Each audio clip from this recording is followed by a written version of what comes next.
Bismillahirrahmanirrahim. Assalamualaikum warahmatullahi wabarakatuh. Waalaikumsalam warahmatullahi wabarakatuh. Yang terhormat Ibu Kepala Sekolah Negeri Ciberem, yang terhormat Bapak Ibu Guru KPO yang hadir pada kesempatan ini.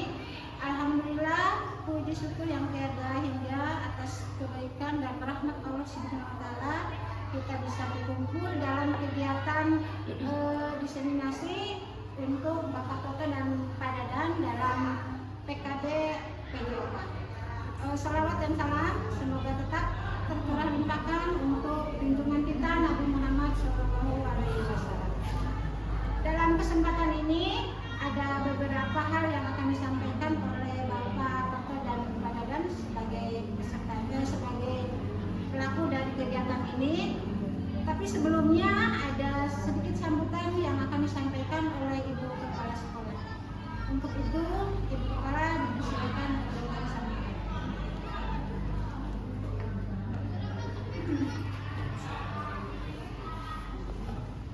Bismillahirrahmanirrahim. Assalamualaikum warahmatullahi wabarakatuh. Waalaikumsalam warahmatullahi wabarakatuh. Alhamdulillahirabbil alamin. Puji syukur kepada Allah Subhanahu wa taala.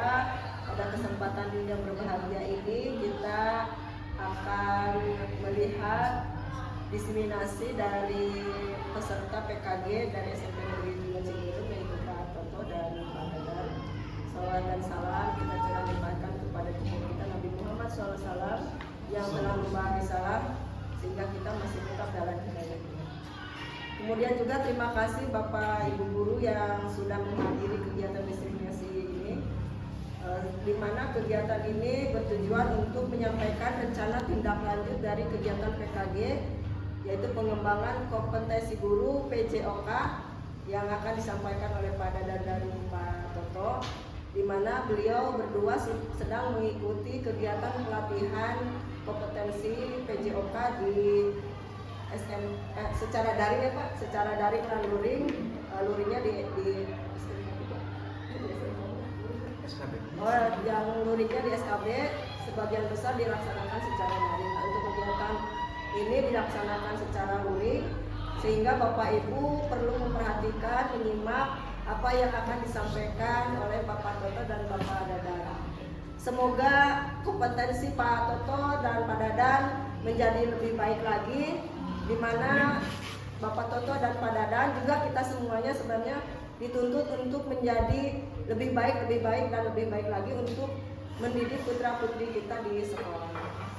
Semoga tujuan pemerintah untuk selalu mengupgrade kompetensi guru-guru, semua guru berhasil dengan baik, terlaksana dengan baik. Selamat menyimak Bapak Ibu nanti apa yang akan disampaikan oleh Bapak Dadan dan Bapak Toto melalui diseminasi kegiatan PKG PJOK pada tahun 2020. Silakan, selamat menikmati. Assalamualaikum warahmatullahi wabarakatuh. Waalaikumsalam warahmatullahi wabarakatuh. Terima kasih Ibu Kepala atas sambutan yang telah diberikan. Untuk menghemat waktu, kita pada acara inti penyampaian diseminasi dari Bapak Dadan. Untuk itu Pak Dadan dipersilakan. Bismillahirrahmanirrahim. Assalamualaikum warahmatullahi wabarakatuh. Waalaikumsalam warahmatullahi wabarakatuh. Alhamdulillahirrahmanirrahim. Pada kesempatan yang berbahagia ini, alhamdulillah saya dan Herdiana ya dapat bertatap muka dengan rekan-rekan guru semuanya dalam kegiatan kelanjutan dari kegiatan PKG yang saya tempuh saat ini dengan kurun waktu udah hampir 3 bulanan kurang ya. Pada kesempatan hari ini saya ucapkan terima kasih sekali kepada Ibu Kepala Sekolah, kepada rekan-rekan guru yang lainnya yang sudah bersedia hadir untuk mendengarkan materi yang saya akan sampaikan. Oke, untuk materi yang saya akan sampaikan pada kesempatan hari ini yaitu tentang bertema tentang cerdas, ceria, aktif dengan semangat sehat. Itu untuk materinya. Yang selanjutnya latar belakang masalahnya. Yang pertama tentang deskripsi konteks berdasarkan hasil observasi yang saya lakukan di sekolah kita ya. Beberapa siswa menunjukkan tingkat partisipasi fisik yang rendah dan kurangnya pemahaman tentang gaya hidup sehat. Itu yang pertama. Yang kedua, kebutuhan program ini bertujuan untuk mendorong siswa untuk lebih aktif dalam kegiatan fisik, dalam memperkenalkan mereka pada praktik-praktik gaya hidup sehat yang berkelanjutan. Yang ketiga, relevansi mendukung misi sekolah dalam mencetak siswa yang sehat jasmani dan rohani serta mendukung program kesehatan nasional. Mungkin dari rekan-rekan guru, dari latar belakang masalah yang saya sampaikan mungkin ada yang akan ditanyakan. Silakan sebelum next ke slide selanjutnya.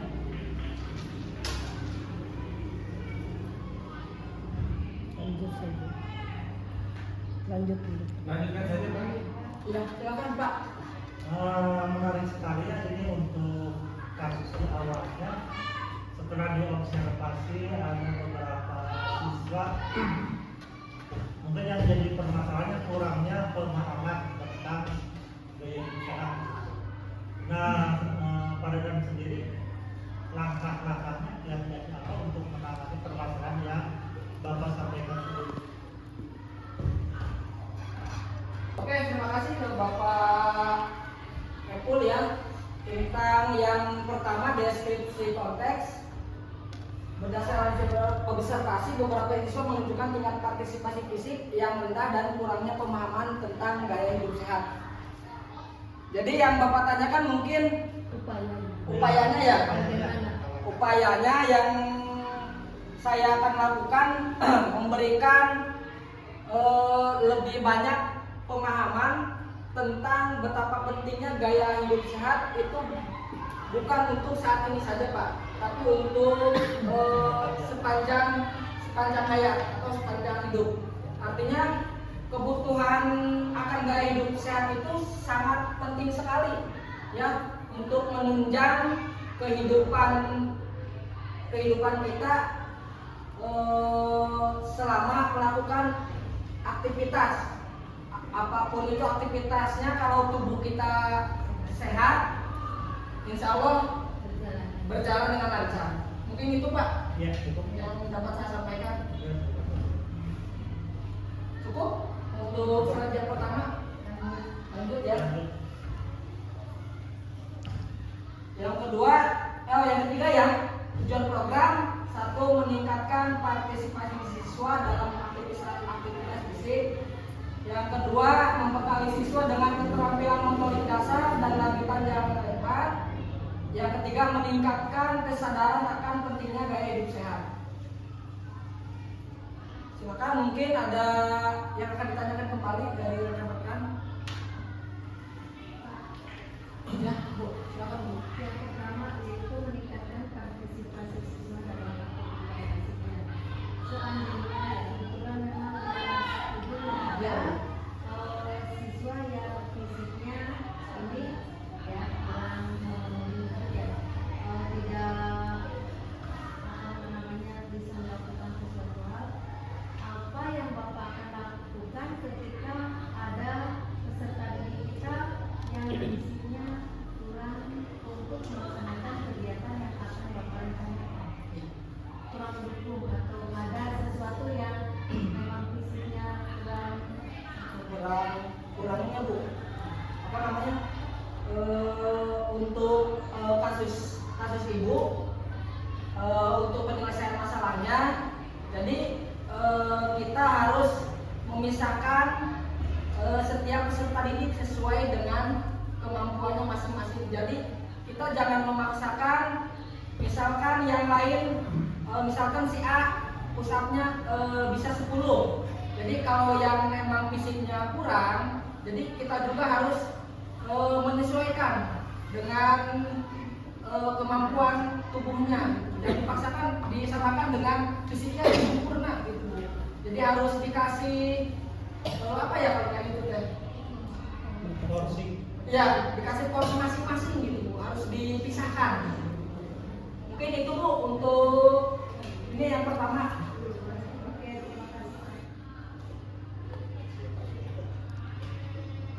Mungkin ada lagi yang lainnya, silakan. Lanjut saja. Lanjut.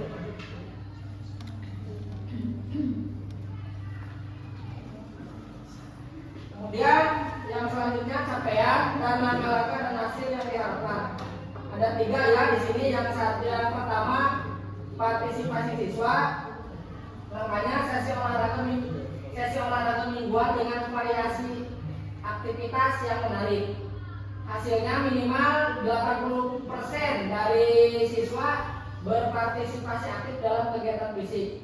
Capaian yang kedua, keterampilan motorik. Makanya latihan dasar motorik seperti lari, lempar dengan metode bermain. Hasilnya setiap siswa menguasai keterampilan dasar sesuai dengan usia dan kemampuan. Capaian yang ketiga, kesadaran gaya hidup sehat. Maka seminar ini tentang pentingnya pola makan seimbang dan aktivitas fisik. Hasilnya siswa memiliki pemahaman dasar mengenai pola hidup sehat. Silakan mungkin dari slide yang ini ada lagi yang akan ditanyakan. Tadi yang capaian yang 3 kan itu ada siswa memiliki pemahaman dasar mengenai pola hidup sehat yang seminar ya. Itu yang seminar itu mendatangkan apa dari guru, apa dari luar ya Pak? Nanti di slide selanjutnya ada apa? Jadi kita bekerja sama dengan pihak puskesmas Pak. Ya. Itu nanti kita undang ke sini untuk memberikan pemaparan tentang pemahaman dasar mengenai pola hidup sehat. Berarti berdasarkan dari kerja sama antara sekolah dan puskesmas ya? Iya. Sebagai sumber mungkin ya. Iya, iya Pak. Ya, jelas, lanjut aja.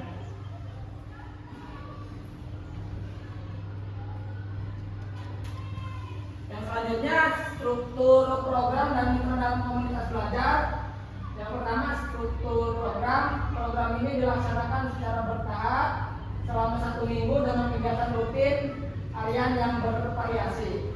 Yang kedua mitranya, yang pertama orang tua ya, yang kedua puskesmas, yang ketiga kelompok olahraga lokal. Ya mungkin silakan ada lagi yang ditanyakan dari yang ke-6.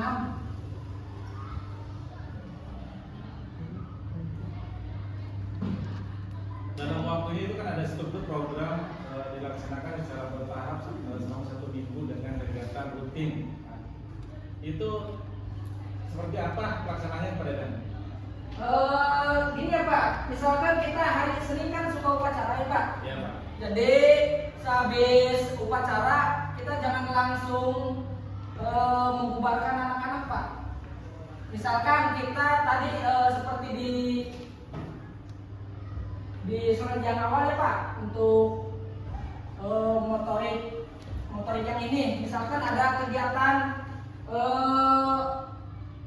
motorik dasar, misalkan ada kegiatan berjalan Pak, misalkan setelah melakukan upacara itu kita misalkan berjalan dulu ke depan, misalkan berjalan berapa langkah ke depan, kemudian nanti mundur lagi ke belakang. Itu untuk kegiatan misalkan hari-hari Senin. Nanti misalkan hari Selasa kita melakukan habis kegiatan misalkan kegiatan sholat duha Pak.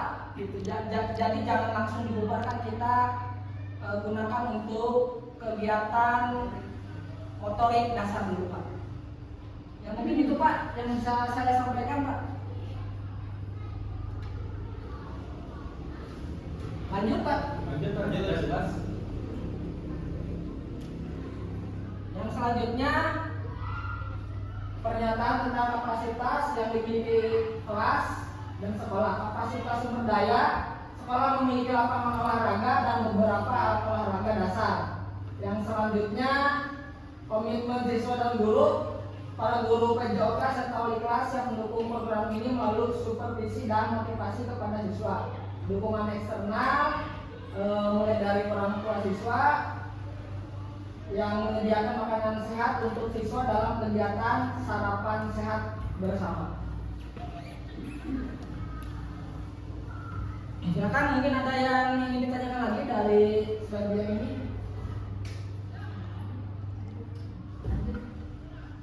Lanjut saja.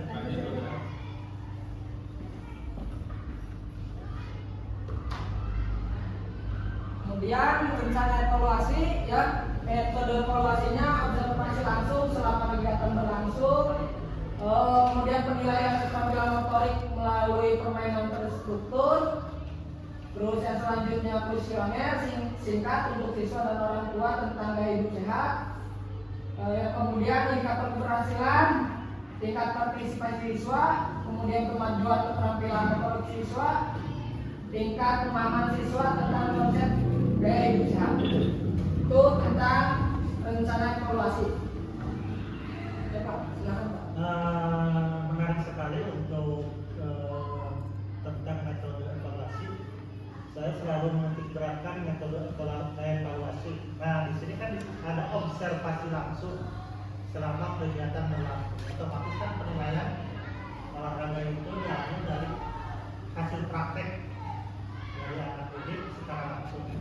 Nah, mungkin kalau di bidang eksak seperti saya sendiri bidang matematik, mungkin ketika mengelompokkan untuk menilai anak dalam diskusi dipilihlah secara tidak secara random. Jadi dipilih kemampuan anak berbeda, misalkan ada yang tingkatan bawah, ada. Nah, menarik sekali untuk olahraga bagaimana cara mengelompokkan siswa untuk mengetahui atau mengetahui dari kemampuan hasil akhir. Misalkan dalam segi atletik seanak ini nilainya sekian, nah anak satunya lagi nilainya sekian dengan kemampuan fisik yang berbeda. Bisa diperjelas lagi Pak, inti masalahnya Pak. Inti masalahnya mengelompokkan dalam mengevaluasi anak tidak mungkin kan dari satu kelas anak itu kemampuannya sama. Iya. Ya. Itu.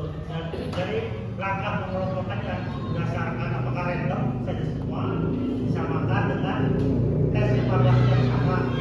Misalkan lari 10 semua. Oh, ya misalnya ini pada dan misalnya ada tadi basket, yang berbeda semua nih ya. Iya. Gimana cara penilaiannya kan berbeda, pengelompokannya itu. Oh. Ada poli, ada apa kan gitu. Pembelajaran berdiferensiasi. Berarti mungkin ini Pak, saya bisa menambahkan mungkin Pak Eko. Iya.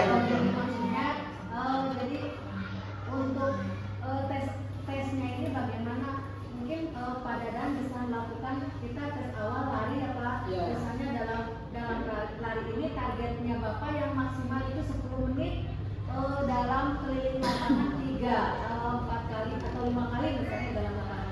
Nah, ketika yang beberapa siswa tercapai 10 menit berarti itu dianggap yang sudah motoriknya sudah bagus. Nah, nanti kan ada tahapan-tahapan berikutnya. Ini sudah 10 menit, anak hanya baru 3 putaran. Nah, ini mungkin Bapak bisa mengelompokkannya seperti itu. Mungkin begitu ya. Iya, Pak? betul. Iya, betul. Ada yang 10 menit, ada yang hanya dari 10 Iya, iya, betul, ada yang betul. lebih gitu. Karena tidak mungkin semua siswa itu akan sama kemampuannya. Tidak akan semua terampil, kayak poli tidak akan bisa semua poli, kayak basket tidak semua bisa basket semua. Oke, terima kasih kepada Ibu Nia ya yang sudah menambahkan. Ya Pak Pul, Iya, iya, betul. udah terjawab ya Pak ya?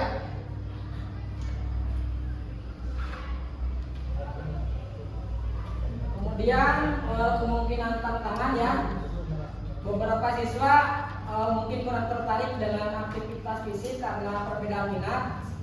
Yang selanjutnya waktu yang terbatas ya.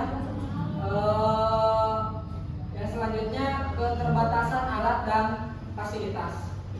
Mungkin yang ini jelas ya Pak? Ya betul. Jelas. Jelas Pak, lanjut. Lanjut. Ringkasannya, program ini diharapkan dapat meningkatkan partisipasi siswa dalam aktivitas fisik, kemudian meningkatkan keterampilan motorik mereka dan memperkenalkan gaya hidup sehat yang berkelanjutan. Evaluasi dan perbaikan akan terus dilakukan agar program ini dapat dijalankan secara optimal dan berkesinambungan. Mungkin paparan dari saya ya cukup sampai di sini. Kurang dan lebihnya mohon maaf. Ditutup dengan wabillahi taufiq wal hidayah. Wassalamualaikum warahmatullahi wabarakatuh. Waalaikumsalam warahmatullahi wabarakatuh. Alhamdulillahirrahmanirrahim. Selesai sudah kegiatan hari ini. Semoga apa yang telah kita laksanakan pada kesempatan ini membawa berkah kebaikan. Terima kasih Pak Toto dan Pak Dadan atas apa yang disampaikan. Dan terima kasih untuk semuanya yang telah hadir mengikuti acara ini. Mari kita tutup bersama acara ini dengan ucapan Alhamdulillah.